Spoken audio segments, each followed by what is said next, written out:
Good morning and welcome to the Good Builder podcast. Today, I am joined by someone I've wanted to chat to for a long while, actually. And I think I've tried to chat to him about 4 times. My fault. I think I've missed all four, but fifth time lucky. And it's the first time we've had a doctor on the show, which is very cool. The other cool thing is, I think what this gentleman does is at the intersection of leadership, behavior change, and actual impact. And I think that's where I love what he does. If you watch him on socials, there's a whole heap of value. We'll drop all the links below because I want you to go and like and subscribe to this fella because you're going to get a lot of information out of him. He's part of an amazing program called Blurred Minds, which has helped students all around Australia. He's trying to make schools substance free. So I think that is also super cool. But today I'm welcoming to the podcast Dr. Yannick Van Heirden, who is a mindset specialist, leadership specialist, all sorts of different things. But yeah, we're welcoming you to the show. So how are you, Yannick? Appreciate it, Aaron. Thanks for having me. It's good to be on the show. Yeah, mate. Well, before we kick off and everything, you've got a really interesting background. I think the first time we actually spoke, we sat down at my desk down the back here at the studio and we had a chat about, I think, both our lives. And there's, mate, I admire you. I think I admire you. I do admire you. Thank you. I've seen stuff that you've said, on LinkedIn and how open you are with your life, since you're 22 and the turning points in your life. Could you take us back and tell us a little bit about that, if you don't mind, and how you came into the world that you're in now and why you got in there? Yeah, for sure. I can. I think a good place to start is when I just got to Australia. So Yeah. I'm from the Netherlands originally. Yeah. When, I'm 24, I just arrived in Australia. And honestly, I had no idea what I was doing with my life. Yeah. And, I'm sitting in a lecture theater at the university.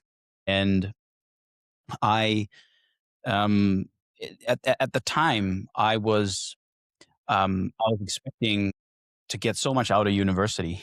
And I'm in this lecture theater, and instead of a PhD qualified lecturer to come in and teach, there was a guest speaker, and turns out he was a yogi, Wow. a yogi who had spent probably more than 40 years of his life meditating and walked thousands of kilometers barefoot in India. And he said something that I will never forget. He said, "Your mind can either be your best friend or your worst enemy." Yeah. And I realized that mine was my worst enemy because after finishing high school, I was supposed to, you're supposed to pick a university degree. Yeah. If you go for university, Yeah, that's yeah, what I yeah. wanted to do.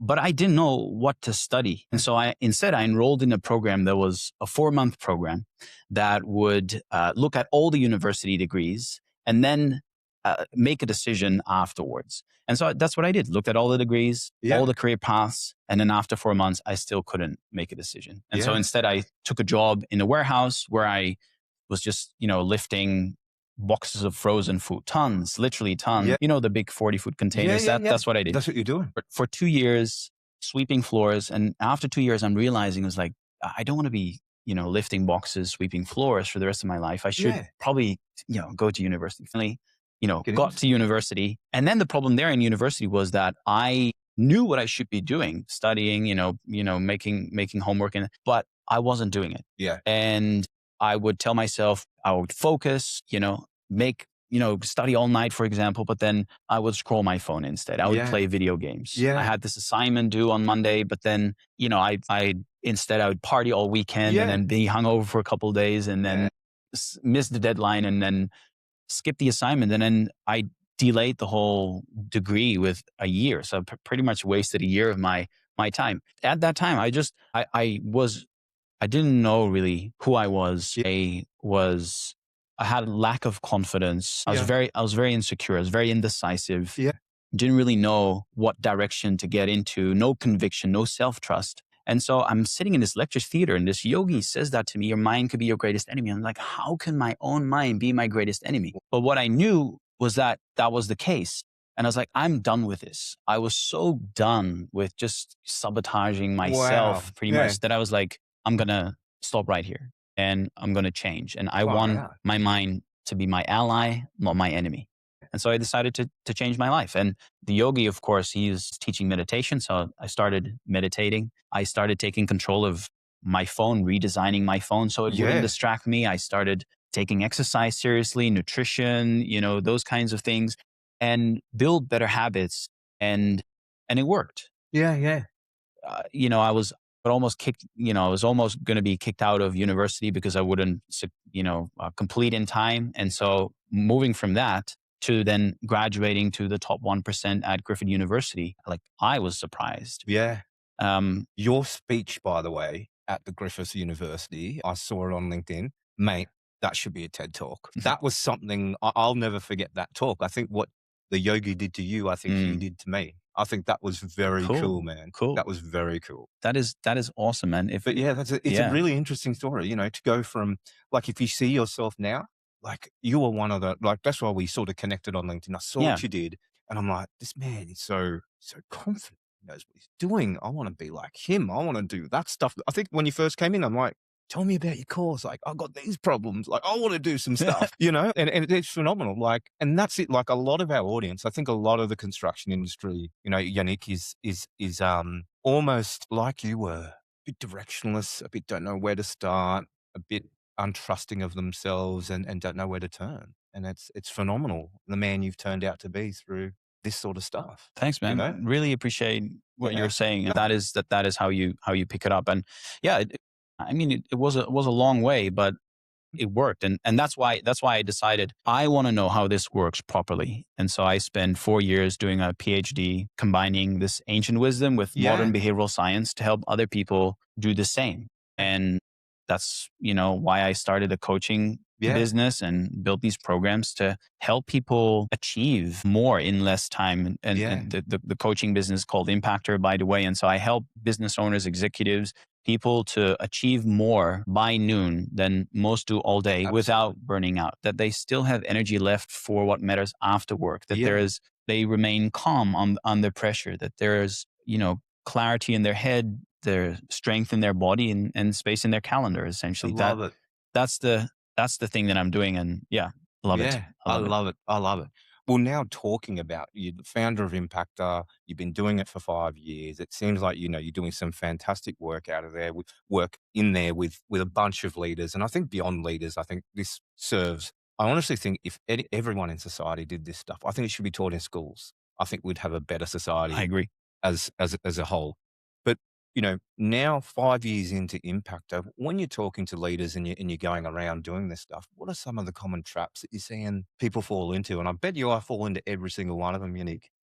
What makes it so easy to see the traps is because a lot of them, you're right, I've fall into myself. I think probably one of the most common one that I can Yeah, see is it's related to that idea of your mind fighting against you, yeah, being your own enemy. And if we're talking about like a specific example, I think one of the things that a lot of people have is when they're feeling stressed, they're feeling like they're working so many like long hours, always feeling behind, is that they probably take on too much. They say yes more yeah, than they can actually handle. yeah, And that's why we think, oh, well, if I just work more, I'm able to get back on track. And because they're so behind, they feel like, oh, well, I need to really fix this. And if I could just get back on track, I will just forego and say no to the things that are actually the things that keep me healthy, fit, strong,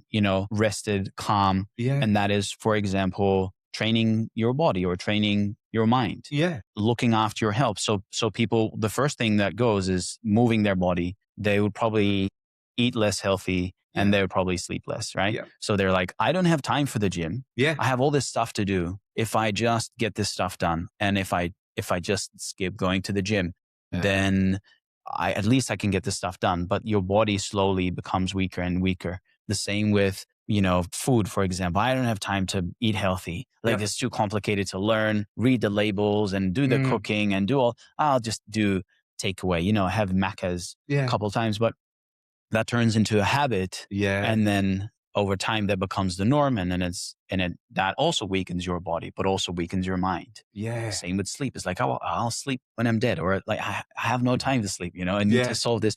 And I think that's what a lot of people, that's the trap a lot of people fall into, is Yeah. that this is just going to be for a little period, Yeah. and I'm just going to work really hard on my business for 6 months or a year, and then I'll get back to looking after myself again. But that period of getting back to it, it usually never comes for Yeah. people. Totally They've been agree. saying this for years and it Yeah. hasn't happened yet. And so I think that's probably the biggest trap people fall into. Yannick, I think you just described me a few years ago. Like that, I think a lot of small business owners and everybody gets in that trap. I'm 25 kilos lighter than what I was. Because that's Amazing. where I got to. Yeah, Like man. I got to this space where I was like, okay, I don't have time to go to the gym. I got to get up early to work. I just do it for, all I need is a month, 2 months. I'm not catching up 3 months. I was drinking heavily. I fell into these traps.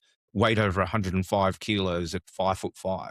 Like I looked like a Oompa Loompa. Like it was weird, man. It was like, but it all came from that. But to actually program your mind to get back to that, it took me years. Like it probably took me a good 2 years, and it was like anxiety ridden. I did it myself, to be honest with you, Yannick. Yeah. I didn't ask for any. That's why when you came in, I'm like, can I have some help? I'm going to do some stuff with you. Always. I don't think I'm perfect, but it took years, and it took a lot of anxiety to start working out at the gym in the morning, but I still haven't broken it. Like I'll still go to the gym early in the morning. I'm straight into the office. You know what I mean? So the mind, as you said, is a super, super powerful thing. And I think that's why you say, to build a good business or just a life, the first thing you should work on is your mind and get that foundation right.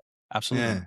Absolutely. I think one of the things you asked me before is like, what is the importance of mastering your mind before, chasing success? Yeah. And I think that's an excellent question, is because I think mastering your mind is success. So a lot of people, I think it makes sense to define what success is in this case, because a lot of people, what they see as success is a point in time where you achieve something that you then define as, now I am successful. And then maybe, you may own a house outright, or you may have a car and, a partner and kids and certain amount of money, income that you have. And now you've reached the point. But the thing is that if you haven't reached that point yet, anything that comes before that means failure. So you have success on one hand, you have failure on the other hand. That if you're not successful, that means you're a failure.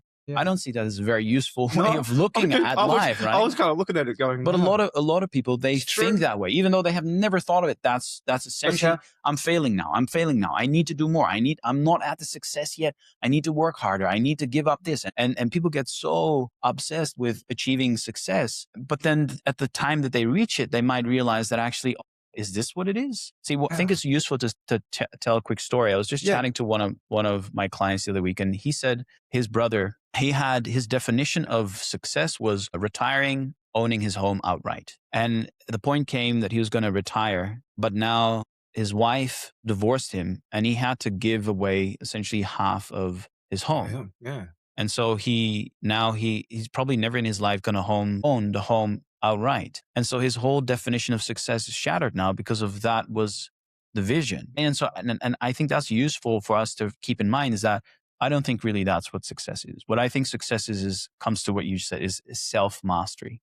Is to understand who I am, to understand how my mind works, how my behavior works, is to essentially have the freedom to use your time, your money, your intelligence to do something that actually creates value. That is adding some form of meaning in your life, in that of your family, your loved ones, your community, the country, whatever it is, right? And so that's so cool. In order to do that, there needs to be mastery of your mind and your behavior.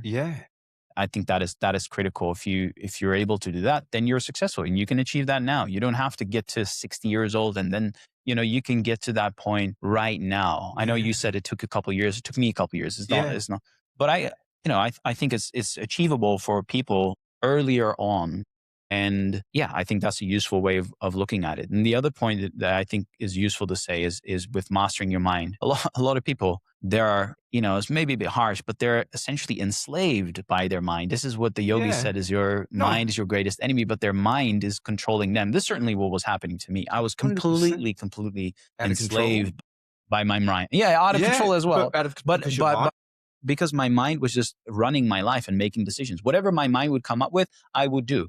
So a lot of people, they have their mind says eat, and then Yeah. they would eat this thing. Even if you're on a diet or you said, I wouldn't eat this thing, they would still eat the sugar or the pastry or the whatever, Yeah. or the extra plate, Yeah. get seconds, or their mind would say scroll, and they would scroll. I remember when And I was, if you don't mind, yeah, go Yannick, ahead. I remember when I was drinking, Yannick, and I would go and I would go home. I'd see the bottle low on the way home from work, and I'd go, oh, it's Yep. okay just tonight because you've had a hard day. Yep. You'll stop tomorrow. And Right. then something else would pop up Yep. the next day. Probably wasn't anything drastic to Hmm. me, but I would Hmm. use that as an excuse and go, look, couple more drinks tonight just to wipe away that little situation that went on. Mm. I'm sure that's okay. And it was my mind, same sort of thing. I just couldn't get out of that cycle. That's exactly my point. You're right. You drive past the bolo and you see it, and your mind suggests, oh, let's go in, Yeah. right? And I think that's a great example. Is if your mind is suggesting something, then you don't always have to go with it. You can take a step back and say, I'm not gonna go there. That's not going to be useful. And I think if you have that skill of understanding that you don't have to believe everything you think, you don't have to act on every desire, every emotion, and you It's can make okay. your own decision. Yeah. And I think that is success. Yeah, that is so cool, and that is, I think that's extremely motivating, man. I think there was, I've read a few years ago, someone else said something similar. I don't know who it was, but it was a intelligent person, not a celebrity, but a really intelligent person, and he said something along those same sort of lines of that. Don't believe everything that your mind thinks, and I was like, what? But it's true because it can play Hmm. tricks on you. Hmm. For sure. Now, one of the other things that is really cool about what you do, Yannick, is you blend a bit of the new age sort of behavioral science, all that sort of stuff that that we that you learn and all that sort of thing with the ancient wisdom side of things. How does that sort of work? And what's a sort of example of ancient sort of wisdom that you build into your Impaktr program? And on the other side, the behavioral science Yeah. type side of things. And how do they blend? It's a great question. The ancient wisdom, a lot of it comes from what these yogis and these sages have been practicing for countless thousands of years. And one of the biggest things is what we've been talking about the whole time is for them to master their own mind. Is you are not your mind. What you just said there is that you don't have to believe everything that you think. Is we have to understand that the mind is something that it's like a covering. It's something that I own, but it's not Yeah, something that owns me. It's not something that I am not my mind. It's I have a mind, I love and I it. should use it as a tool instead of it using me. And so that's the key thing. I am not my mind. And so everything that's going on in my mind, I can essentially take a step back from and Wow. control that capacity. And that is the center of everything. And so what that looks like, for example, there was one sage, his name is Bhakti Siddhanta. He said, you have to beat your mind with a shoe 100 times a day. And of Wow. course, you're not going there picking, but you can mentally grab just whip your mind into shape Yeah. if it talks to you in a negative way. Let's say Yeah. you've decided I'm not gonna drink, for Yeah, yeah. example. But now your mind is saying, come on, let's have a drink. Everybody's having fun. You can just push back and say, no, I'm not, we're not doing this. I said, we're not going to do this. And you can tell it to essentially shut up. You can literally tell your own mind to Yeah. shut up. I remember those battles. And so should you. Yeah. Yeah, yeah. I mean, let's say you're trying to quit drinking, Yeah. but you're out with a friend, Yep. someone who's a real good friend, and you said, I'm just gonna try and not drink for Yeah. 30 days, 60 days, whatever, Yeah, right? yeah, yeah. Dry January, something like that. And they're gonna be, no, don't do that. Drink, you have to drink. Like you would tell your friend to say, just shut up, man. Yeah, yeah. I'm just gonna not drink for 30 days. Don't be such a. Yeah. And but we don't do that with our own mind. No. When our mind says that, we're just going for it. Yeah. But that's the skill that we can develop. Yeah. Yeah. Oh, mate, it's putting hairs on the back of my neck. I am so passionate about this subject, and I'm so passionate about, I think as I get to know you more and the more I read myself about the mind, I am so passionate about this world controlling our minds. Mhm. I think it would fix, I know we're talking on the good builder and we're talking construction and we're talking being good builders and being able to run a better business, but I think it would fix so many problems in Mhm. society as well if they Mhm. could just, withhold some of the thoughts that we get in our minds. And I Yeah. think that's a big cause of a lot of depression, a lot of Hmm. anxiety, as I said, I was going through when I was trying to stop drinking and all that sort of Yeah. thing. Mate, if I didn't have that and I had control, I knew you'd be a weapon. Absolutely. And that's where I guess Impaktr sort of comes into it. Absolutely. So I wanted to quickly talk. We'll get into who you've coached and all the different people that you've spoken to before, but how do actually people work with you at Impaktr? Nick, I haven't actually got this on the questions, Yeah, mate. no, But that's fine. like, I think what would be useful is if I used the previous question you asked, how do I blend ancient wisdom with yeah, behavioral science? And I can answer this question. So so far I've mostly talked about the ancient wisdom and the mastering of the yeah, mind, but a lot of people think like, well, how do I make this tangible then? And that's where yeah, the behavioral science comes in. So when I work with people, what we do is we look at essentially how we look at like mindset can be sometimes a bit of an elusive term. Like what is that really, and how can you master it? And so what I think is very useful is to look at behaviors. Behaviors are the measures of the result essentially of yeah, mindset. So it's sometimes really hard to measure mindset. yeah, How can you measure that? yeah, You can't point to it, you can't see it, you can't observe it.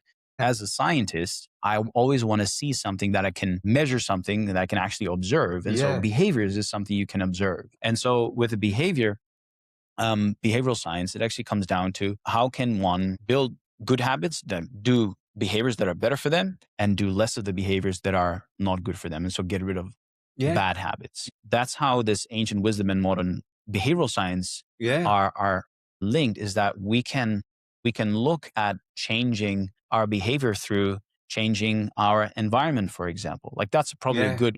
good example. You were just saying you would drive past a bottle and your mind said, "Oh, let's have the drink." Full in. So maybe next time, what you can do is you could take a different route and not drive past, Yeah, the bottle shop.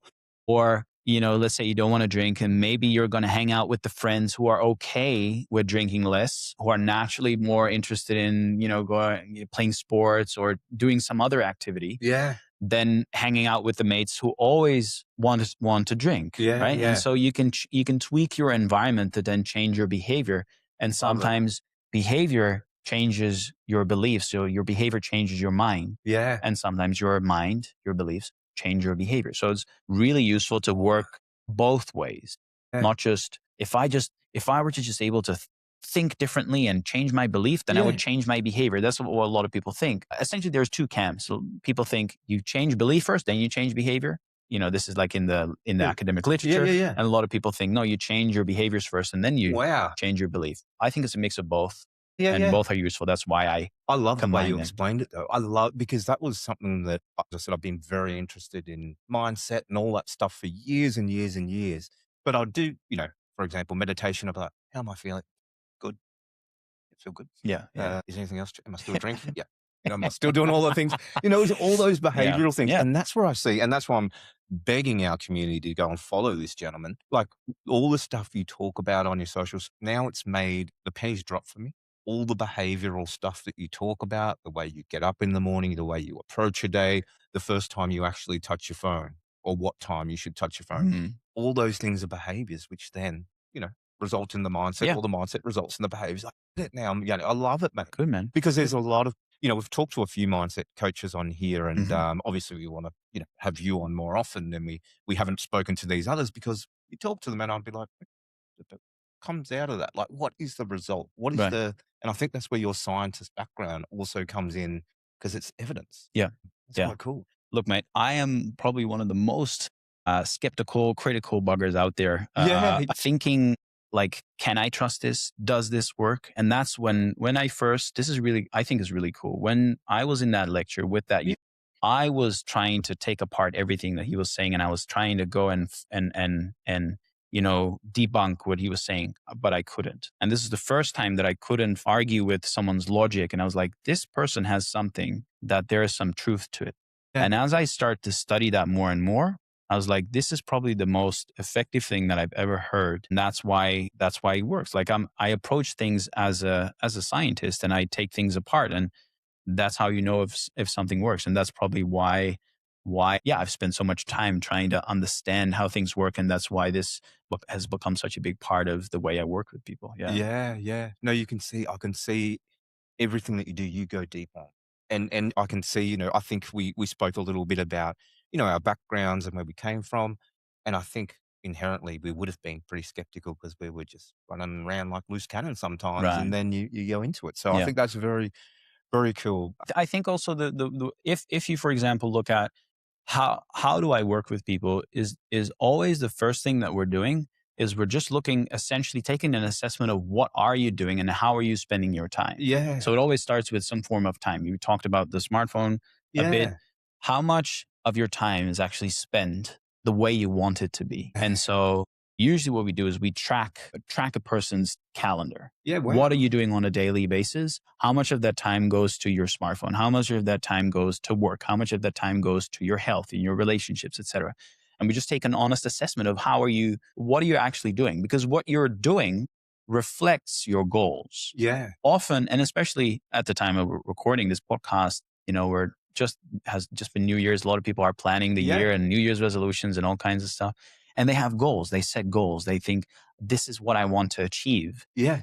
And that's what they think their goals are. I want to achieve this year. But then when you look at someone's calendar, they're not doing that. Yeah. And so the calendar is actually a true reflection of your goals. So what's very confronting for a lot of people is that they tell me that they want to achieve this one thing, but then when we look at their calendar, it's a very different thing. And it opens their eyes. It's like, I didn't even know that this was how I was spending my time. And so that's the first thing that we fix. How can you make it so that you start spending more time on the things you want to do and start getting rid of the things that are distracting you? And smartphone and entertainment and whatever is a big part of that. Cool. Fortunately, podcasts can, you can There you can still slide it. listen You to can. listen to the podcast. Praise the Lord. Absolutely. Thank Because you for that's learning, right? And we're just getting rid of like technology that is taking you away from what you're supposed to be doing, things that maybe actually actively sabotage you. And that's the first step.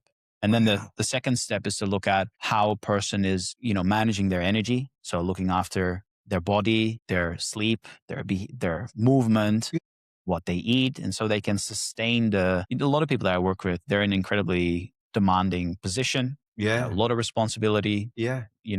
Often have a family, have a business, kids rely on them, the workers rely on them, partner, and so in order for them to carry all that weight, they have to make sure that they're stable as well. And if they're not stable, then it's really difficult to maintain and they'll break under the pressure at some point. So what we do is we help and, make sure that they're strong physically, but also mentally. And the mental part is the third part. That's the resilience piece, is where we look at how can you build in protocols in your life so that you can stay calm even when pressure is, tremendous. Yeah. When you have the ability to see, the emotions for what they are, is to not be blinded by your emotions, is to not be overwhelmed by stress, is to build in practices to manage stress, is to reduce stress. But sometimes you can't reduce stress. I mean, for example, like I have 2 kids now, 1 and 4 at the time, and I'm running a business, doing a bunch of stuff. And I have never been this stressed in my life. Yeah. At the same time, I have never been this resilient in my life. Yeah. So I have practices in place to make sure that I can accept this stress, whereas I couldn't in the past. Like when I was saying before I came to Australia, I had no resilience at all. I was not able to deal with stress in a very unresourceful way, and I would resort to, like what you were saying, partying and drinking. And it would only mess with me. The next day I would feel worse, and I was very weak minded. And now through a lot of training, you can strengthen your mind, and that's the third That's the key. the third piece essentially. Absolutely phenomenal. I want everyone in our community to do your program, man. I do. I really do. I think it is. Well, maybe It's the most important thing in life. okay. Now, we did get into your last couple of questions, Sure. and we talked about how they work with you, but you've also got an online survey Right. for anyone out there. You see how passionate I am about this stuff. Please do this survey. I'll drop the link below. But what can they do, Yannick? They can jump on this, do a first sort of 5-minute sort of look at and get a bit of a report back about where they're at. Actually, I had about 300 people take the survey. It takes about, the average is it takes 2 minutes and 47 seconds. So less than 3 minutes, you can do the survey. Love it. What it gives you, it measures your performance across 5 levels, and then it gives you a score on how Yeah. well you do on each level. And then it Wow. gives you insight into how you might improve that score. So you can look at whatever category it has measured you on. Yep. You can learn how to then improve that particular skill. Yeah. Yeah. Yeah. Phenomenal. I think that's so cool. We'll drop the link below, guys. But honestly, go and do this. Check out and find out who you are. Hey, I think Yeah. that's so important. Yeah. There's a really good builder actually, Yannick, and he's down the road in Brisbane, Dwayne Pierce, phenomenal builder. And when I started the Good Builder, the first thing he said to me actually, and he's into this stuff as well, and he's not a coach in it or anything, but he said to me, "You've got to know who you are and how your mind works." And it stuck with me. I was like, and he goes, "You got to know who you are," because Yeah. when we started the Good Builder, I'm like, "What are we doing here? We're a media agent. What are we doing? And am I going to do this? And am I going to go Yeah. all in? Am I going Yeah. to commit to this?" And that's the thing he said to me. He goes, "You got to know yourself. You got to know your mind. Can you do it?"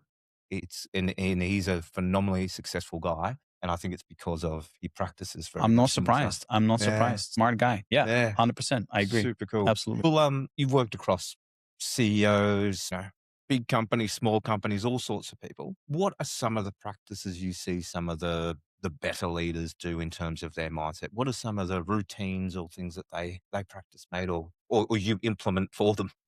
Yeah. Well, one of the things that they do is one of the practices that these more successful business owners and executives do is that they have a moment in their day, every single day, where they decide what is the highest and best use of my time today or tomorrow. Whenever they plan it on the day itself or the day before, they actively look at their schedule and think, what is the highest return on investment activity that I can do?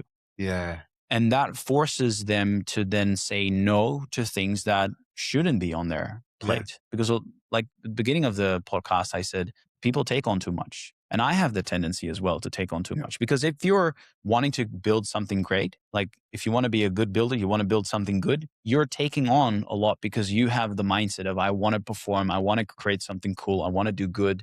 Then you naturally take on a yeah, lot. And the downside of that is that we probably then take on too much. yeah, And so, because we have limited time, we can't spread ourselves too thin. What they do is to have a moment where they decide, I'm going to spend my time this and this way. And if I get to the end of the day, I would be happy that I spend my day like that. And yeah, so the key is that they are proactive, they are creating their day, and they're not reactive. They're not yeah, responding to other people's agendas, which unfortunately is what happens a lot. Is a lot of people's time is owned by other people. And the yeah, people who are incredibly successful, they own their own time. And yeah, they have this that moment that they take, and then on top of that, what they do is they block a certain amount of time to work on the most difficult thing, the most important thing that they can do in their business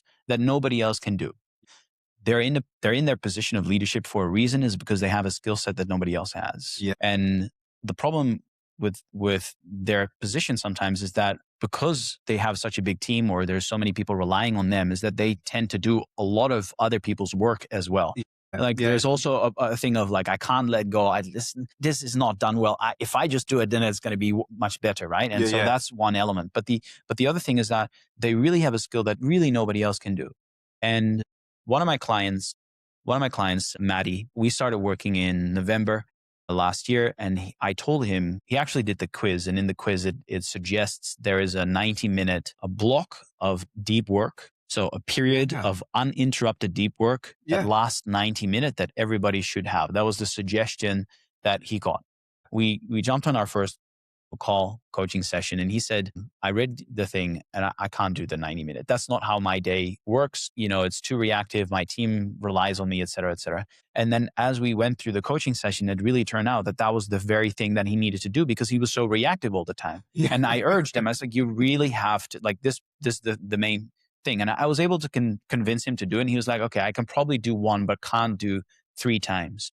So we agreed, let's do one session a week, 90 minutes. You work on the most important thing that you need to move forward. yeah, Next week, he said, I did 3 sessions. I loved it. After, a couple weeks, he had been doing this 4-5 days a week. And just before Christmas, he had to finish something before he could go on a break. Yeah. He messaged me and said, "Thank you so much. I did 5 of these sessions. I finished in 1 week what I would normally do in a month. And it's just by taking out that time." And he was initially so against doing it is because he said, "Well, what if I block my calendar and not have anything in the calendar? People will think I'm not productive." And I asked him, it's like, "Well, who's thinking that?" Yeah.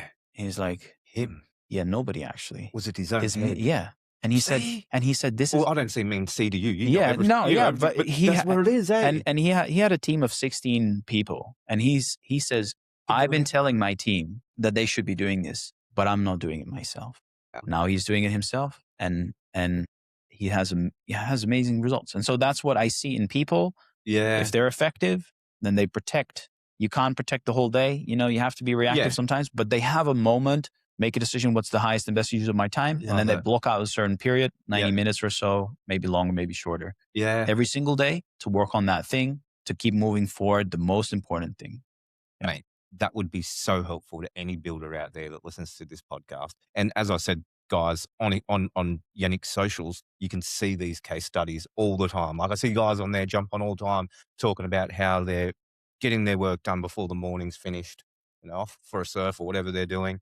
Mate, it's phenomenal. It's really cool, and it's exactly what the construction industry needs. It's a very as you know, it's a very reactive industry. Sure. You got tradies calling up, can't get to this. Yep. Suppliers, we're not going to get you that. Customers calling up, oh, where's this? You need to block out some time, or you're going to be killing yourself, and that's what we see a lot of in the construction industry. And it's so cool, mate. Now, if there's, well, I think I've told you guys what I want you to do, but if there's builders out there that are, and tradies and suppliers that are looking to make a difference in their day to day, beside getting in touch with Yannick and Impaktr, which I want you to do, what else could they do? Like, what would you get them to first start just having a look at? The first thing that if a person wants to improve their life and take back control is to control their device. That's probably the first thing, is when they wake up, that the first thing that they do is actually not look at the screen, but go out and have some solitude time. Have some time for their own. Because there's hardly any of that time throughout the day. Among the business, among, the partner, their kids. And I am personally, I'm big on meditation. I would say everybody should meditate. But if they don't want to do that, what they should do is they can go for a walk, for example.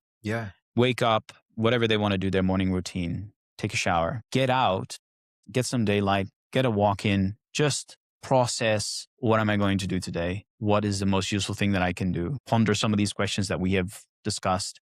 Like, where do I really want to go? What's the highest return on investment habit that I have been doing last year? How can I make that again big this year? Where do I want to be in 12 months? How am I going to do that? Work through the day, or just be present. Just let thoughts go and observe your mind for a little bit. Solitude time is probably the place to start. And it could only be a couple minutes. It doesn't have to be very long. If they want to learn meditation, then what we could do is I created some meditation resources. I'm happy to share that. If anyone wants to get into meditation, we can link it in the description somewhere, maybe. Thanks, man. Yeah. That could be useful. That's the place to start. Is really the concept is to take control and control, not have your phone control you, but you control your phone. So instead of going to the phone first, finding a way where you can use the technology on your phone to put a do not disturb function. That's the thing that I do. My phone, I have an iPhone. You can probably do this on a Samsung or Android or whatever. Put it on do not disturb until, I have it for a bit longer in the morning, until noon actually, but you can do it until say 7 a.m. or 8 a.m., like an hour after you wake up. Put the thing on do not disturb so you don't see any notifications. It's just a gray screen. It's a boring screen. And you wake up and you see the alarm goes off. Probably better even to buy an analog alarm clock to not have to, wake up to your phone and charge your phone in a different room. That's probably what I would do. Start designing your environment so that it works for you, not against you. Charge your phone in a different room. And that's part of it, isn't it? You said that when I talked about my drinking, the designing an environment. Yep. We don't think about that either. You know what I mean? There's so much gold in this podcast. starting to make your environment so you aren't where your phone The is goal builder. or yeah. The goal builder. Yeah. I love it. I love it. I love it, Yannick. Well, mate, for all those that want to get in touch with you, how do they get in touch with you, mate? What would be the best way? LinkedIn, probably the best way. Yeah, okay. Yeah, We'll link it you below. mentioned a couple of times. I do post pretty much every day, You create do. some content, do some videos, So do some good. posts, and that's where people can learn a bit more about what I'm doing. Yeah, do the scorecard. If you want to send me a message, probably send me a DM on LinkedIn or something. Yeah, that's Yeah. Yeah, the no way to worries. go. Well, I'd urge everyone to get in touch. The other thing you might not know about this gentleman, the other thing I love about him, the jiu-jitsu, real quick. Could we just cover the jiu-jitsu real Let's quick? do it. I'm a massive fan Let's of do it. Let's people do that are it. into sports and that sort of thing. This guy's an absolute weapon. So you went to the Australian titles? No, I didn't. Where did you, But I did a few yeah, competitions. how did you Gold Coast and okay, Chain Coast. I won a couple of gold like medals. that? Yeah. I was a white belt. I only have been doing this for about 3 years, but when I was a white belt towards the end, I won a couple gold medals, and then blue belt now, and then won my first gold medal last year, and then have another comp in 3 weeks. Wow. Fingers crossed. Hopefully, there's And I another medal see coming that up. you compete pretty frequently in the world of combat sports, Mhm. which is pretty intense. Yeah. And it was something that I wanted to ask you on this podcast. Does your mindset training help you with it? Because Completely, it must. 100%, 100%. Because going into a ring, I always used to think that, going into the ring with another man is like the coolest form of sports, Yep. first of all, Yep. but also the most nerve wracking. It 100% is.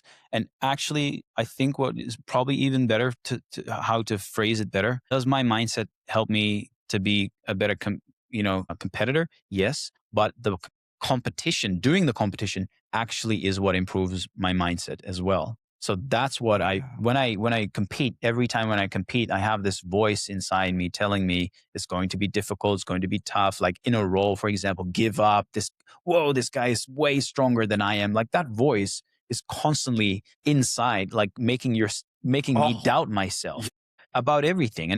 But the funny thing is everybody has that voice. yeah.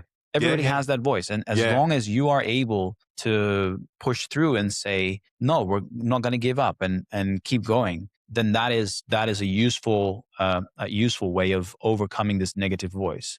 This was like one of the things that I had in one of the competitions was one of the first competitions. I had this voice telling me that I was too tired. This guy was way too strong and I was just going to give up. And basically I kind of stopped making an effort. But then on my last competition, the competition after that, I was like, I'm not going to give up just because I'm tired, and I'm just going to keep going. And I essentially used the mindset training to keep doing and keep going, and then I won the gold medal. And so I used that same mindset in my last competition. I used the same mindset. I didn't win the gold medal. I lost. The other guy was technically better than I was. Yeah. He was just had better skills, but at least I didn't give up.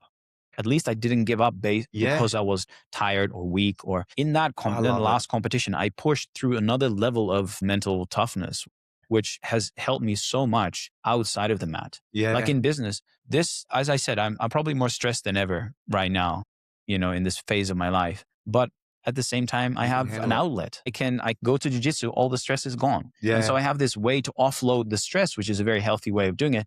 That builds my mind, that builds my body. Yeah. And it's amazing. And Yeah. so you said if there's one thing that people do, well, yeah, try and control your device and, wake up, but also try and get into jiu-jitsu if you can. Yeah. If your body allows physically, you have some, everything is kind of okay. Try and get some training in for sure. Absolutely. There's some really good gyms here on the sunny coast. Anywhere in Australia, there's good gyms, and it's a good use of your time. It's a great sport, and I think my brother's really big into it. And I was saying to you before the pod, I went down to Sydney, and he competes as well. And I thought, I have a little rumble with him. So I had a little rumble with him, and then as I was rumbling him, this is going to sound really weird, Yannick, but I was thinking of you and you fighting, and I was like thinking of all this, and I was thinking of the mindset stuff, and I gave up. And it's the same thing because it's the hardest thing. Yeah, and I was like, this stuff must help you so much in that space. And I think if you can, I think vice versa, like you said, it's a great outlet to get rid of stress, but it also teaches you some stuff as well. Exactly. About mindset and yourself. And I think that's really cool. Exactly. That's why I wanted to raise it. And that's good, and man. I love how you relate it a lot jiu-jitsu to business Yeah. to life Yes. in your posts, and Yep. there's a lot of cool stuff that our audience would certainly resonate with. It's all intermingled. It's all connected. And I think that's what makes business easier for me, is that if you are comfortable on the mat, Being uncomfortable. someone choking you, trying to kill you, there's not much that actually scares you in business. And it definitely makes you a better business owner. If not a business owner, then a better father, better mother. There's incredible women that do jiu-jitsu, and it's amazing to see. And Yeah. you just become a better person Yeah. through all of it. Wow. Life gets easier. There's the saying, easy now, hard later. Hard now, easy later. Your life could be easy later if you do hard things now. So jiu-jitsu is one of them. Saying no to the phone is one of them. Let's say, stop drinking for a while, 90-day experiment, stop drinking for a while. Say no to drinking. It's hard now, but your life will be so much easier later. And so that's, I think, a thing that people can experiment with is it's the practice of delayed gratification. How can you say no to what feels good right now in exchange for a bigger reward further down the line that is actually lasting and makes your life better in the long term. So that's, and jiu-jitsu is one of them. Yeah, absolutely. Well, Yannick, this has been one of the coolest podcasts, I think, for me, mate. I'm so into this podcast. I could talk to you all day. I'm Awesome, seriously man. so into this.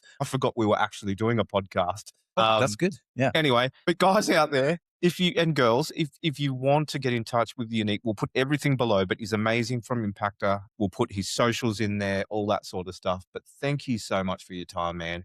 That was amazing. I feel like I've got a few things to go and do after this podcast and sort my life out, but I'm sure I'll be doing a bit of a course with you as well. So thank you, mate. Awesome, man. Let's do it. You're a legend. Appreciate it. Thanks, man. Mate. Thanks so much.